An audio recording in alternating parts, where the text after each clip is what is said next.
তারা আমাদেরকে এই দেশের প্রত্যেকটা ইঞ্চি মাঠে নিরাপদ পাওয়ার জন্য ছাত্র জনতা হিন্দু মুসলিম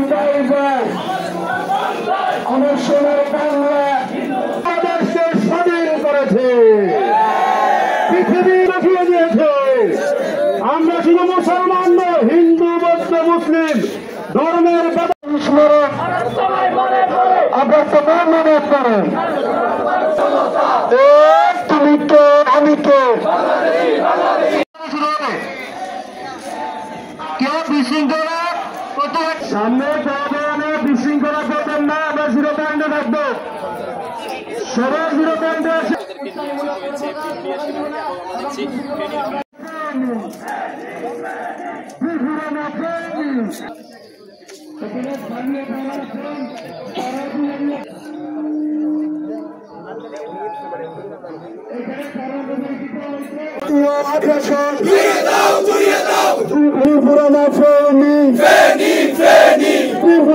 বন্ধু হিসাবে থাকুন, প্রভু হিসাবে নয়।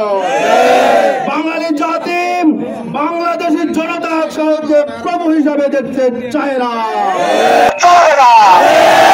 বাংলার জনগণ তোমাদেরকে স্পষ্ট করে বাংলার জমিনে বর্ডার থেকে শুরু করে মফস্বল গ্রাম পর্যন্ত প্রত্যেকটা জায়গায় আমরা সচেতন আছি, থাকবো ইনশাআল্লাহ।